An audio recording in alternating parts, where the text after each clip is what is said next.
வணக்கம். எங்களோட channel name make with me. சேனலுக்கு ஆரம்பிச்சு அந்த மறக்காமல் சப்ஸ்கிரைப் பண்ணுங்கள்.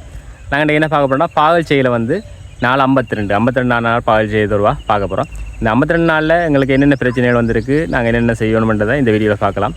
குறிப்பாக வந்து எங்களுக்கு இந்த 52 நாளில் மஞ்சள் நோய், மொசைக் வைரஸ்ன்னு சொல்கிறது, அடுத்தது பழைய ஈக்களில் தாக்கம் வந்து எங்களோட பாகல் கொடியில் இருந்திருக்கு, அதாவது மெலன் ஃப்ளை, ஃப்ரூட் ஃப்ளை அதில் தாக்கங்கள். அதனால் வந்து அதுகள் இந்த கட்டுப்பாடு அதை எப்படி செய்யணும்னு வருவா பார்க்கலாம் இந்த வீடியோவில். வாங்க வீடியோக்கு போகலாம். 52 நாள் பாகல் செய்யில் நாங்கள் இருக்கிறோம். இப்போ 52 நாள் பாகல் செய்யில் நீங்கள் பார்த்தீங்கன்னா அவ்வளோ உலகம் கொடிகள் படர்ந்துட்டுது நல்லா. அதில் காய்களும் வந்து எங்களுக்கு உருவாகிறத நீங்கள் பார்க்கக்கூடியதாக இருக்கும்.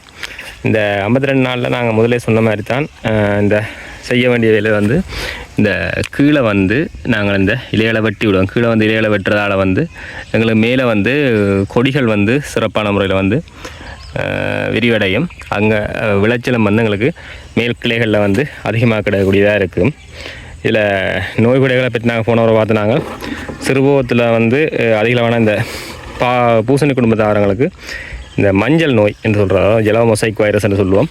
அந்த நோய்கள் வந்து அதிகமாக வரும். ஆனால் நாங்கள் வந்து சரியான அது மஞ்சள் நோய்க்கு வந்து மொசைக் வைரஸுக்கு ரெண்டும் மருந்து இல்லை. நாங்கள் அதுக்கான காவிகளான பூச்சி வீடுகளை வந்து கட்டுப்படுத்துறது மூலம் இந்த மஞ்சள் நோயை வரவிடாமல் செய்யலாம். எங்களோட பால்ச்செய்க்கும் வந்து இந்த மஞ்சள் நோய் தாக்கம் வந்து ஏற்பட இல்லை.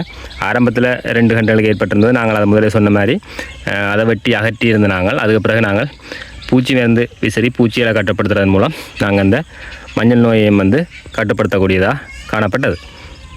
எங்களுக்கு இப்போ இந்த 52 நாள் நினைக்கிறோம். எங்களுக்கு இந்த முதலாவது விளைச்சல் வந்து முதல்ல அறுவடை வந்து 60 நாளில் வந்து நாங்கள் எடுக்கக்கூடியதாக இருக்கும். அந்த இப்போ இந்த கட்டத்தில் வந்து எங்களுக்கு இந்த பாகலில் வந்து நாங்கள் கவனிக்க வேண்டிய விஷயங்கள் வந்து இந்த காய்கள் உருவாகிற நேரத்தில் பிஞ்சில் வந்து எங்களுக்கு இந்த அதாவது பழையக்கள் வந்து குத்துறதால எங்களுக்கு காய்கள் பலதடையும். இப்போ நீங்கள் பார்த்தீங்கன்னா தெரியும், இந்த இது வந்து பழையின்ற தாக்கத்தால் உருவான ஒரு பாதிப்பு தான் இது. இப்போ இது நீங்கள் பார்க்கணுமென்ற உடைச்சி பார்த்தா உள்ளுக்கு புழு காணப்படும். இப்படியான இதில் நீங்கள் ஆரம்பத்திலேயே வெட்டணும்.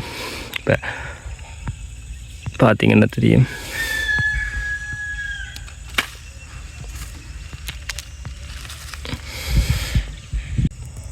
இது நீங்கள் பார்த்தீங்கன்னா அப்படியா தெரியும். இப்போ இந்த நாங்கள் மஞ்சள் வந்து தான் உடைச்ச இடத்துல அதில் எப்படி புழுக்கள் காணப்படுதுன்றதை நீங்கள் பார்க்கலாம். அது உள்ளுக்கு இருக்க காலத்தையும் சாப்பிட்டும். அதாவது பழைய வந்து இந்த இதில் பாகலில் பிஞ்சிறதுக்கே முட்டை இடும்.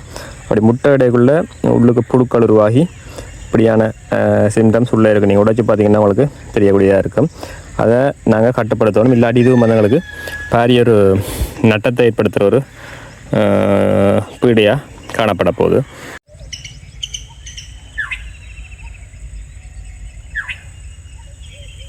இந்த பழைய தாக்கத்துக்கு நாங்கள் என்ன செய்யணும் என்றால், முதலாவது வந்து என்னென்னா இப்போ பாதிக்கப்பட்ட காய்கள் இருக்குது தானே. இப்போ நாங்கள் செய்கிறோம் பாருங்கள், இந்த பாதிக்கப்பட்ட காய்களை வந்து அகற்றணும். ஃபீல்டை விட்டு வரணும். வெட்டி தோட்டத்துக்கே போடுற இல்லை, தூரத்தில் எங்கேயும் கொண்டு அகற்றணும், இல்லாட்டி எரிக்கணும். அதனால் அந்த உள்ளுக்கு இருக்கிற அந்த புழுக்கள் வந்து பெருசாகி பூச்சியை வாரதை வந்து நாங்கள் கட்டுப்படுத்தலாம். அதை விட இந்த பெரமோன் ரெப்புன்னு கேள்விப்பட்டிருப்பீங்க. இந்த பழையகளுக்காக செய்யப்பட்டது இந்த பெரமோன் ரெப், மெலன் ஃப்ளை அல்லது ஃப்ரூட் ஃப்ளை. பெரமோன் ரெப்புன்னு சொல்கிறது ஒரு 2 ரெப் மாதிரி இருக்கும். அது வந்து இந்த பழையக்கண்ட ஆண் பூச்சிகளை கவர்ந்து அதுக்குள்ளே ஆண் பூச்சிகள் கவர்ந்து அது அழிக்கிறதன் மூலம் அந்த பழையக்கண்ட குடித்தொகையை நாங்கள் கட்டுப்படுத்தக்கூடியதாக இருக்கும். அந்த இனப்பெருக்கத்தை தடை செய்வதன் மூலம் குடித்தொகை கட்டுப்படுத்தக்கூடியதாக காணப்படும். இந்த பெரமோன் ரெப் நாங்கள் பாவிக்கிறதன் மூலம் ரசாயன கட்டுப்பாடுண்டா ப்ரொபனோபோஸ் போன்ற மருந்துகளில் நாங்கள் விசிறலாம். அதுக்கு சீனி கலந்து விசிறது விவசாயிகள பாவனையில் இருக்குது. சீனி ஒரு டேங்க் 200 கிராம் சீனி அளவில் கலந்து விசிறதைக்குள்ளே இந்த பழையக்கில் வந்து விவசாயிகள் மட்டத்தில் கட்டுப்படுத்தி கொண்டு வரணும். இந்த பெரமோன் ரெப் வந்து சிறப்பான முறையாக இருக்கும். அது இந்த குடித்தொகையை நாங்கள் அறிஞ்சு கொள்கிறதுக்கும் அதை கட்டுப்படுத்துறதுக்கும் இலகுவாக இருக்கும். இதுதான் வந்து நான் சொன்ன அந்த பெரமோன் ரெப்னு சொல்கிறது. இதுக்குள்ளே ஒரு பிஸ்கட் மாதிரி ஒன்று இருக்கும், அதுதான் அந்த பெரமோன் இது. அதெல்லாம் கட்டுப்படுத்தப்படுது. இந்த காலத்தில் வந்து பெரமோன் ரெப்போட இப்படி ஒரு சூப்பர் நெட்டுன்னு சொல்லி ஒரு ஸ்ப்ரேயும் வருது. இப்போ தண்ணி போத்தில் வந்து சுற்றி நாங்கள் அடிச்சு விட்டோம்னா அதில் வந்து பூச்சியை ஒட்டியும் கட்டுப்படுத்தக்கூடியதாக இருக்கும். பெரமோன் ரெப் இந்த சூப்பர் நெட்டில் வந்து இந்த பழைய மற்றது மெலன் ஃப்ளை அதில் கட்டுப்படுத்துகிறது வந்து ஒரு வெற்றிகரமான முறையாக தற்போது காணப்பட்டு வருது. இந்த இடங்களை பார்த்திங்கன்னா எங்களுக்கு பெரிய காயல் வந்து பெரிய காயலாக வந்து உருவெடுத்துட்டு 60வது நாள் எங்களை முதலாவது அறுவடையை மேற்கொள்ளலாம். முதலாவது அறுவடை எப்பயுமே எங்களுக்கு குறைந்த அளவுலாம் காணப்படும். அதுக்கப்புறம் 2வது 3வது அறுவடைகள்லாம் வந்து எங்களுக்கு அந்த உயர் அறுவடையை நாங்கள் பெறக்கூடியதாக காணப்படும். இந்த வீடியோ உங்கள் எல்லாரும் பிடிச்சிருக்கணும் நம்புறேன். அப்படி பிடிச்சிருந்தால் மறக்காமல் லைக், கமெண்ட், ஷேர் பண்ணுங்கள். தொடர்ச்சியாக பாவல் செய்கின்ற காணொலிகளை எங்கள் சேனலில் எதிர்பார்க்கலாம். மேலும் பல விவசாய தகவல்களை அறிஞ்சுள்ளோன்னா எங்கள் சேனலை சப்ஸ்கிரைப் பண்ணுங்கள்.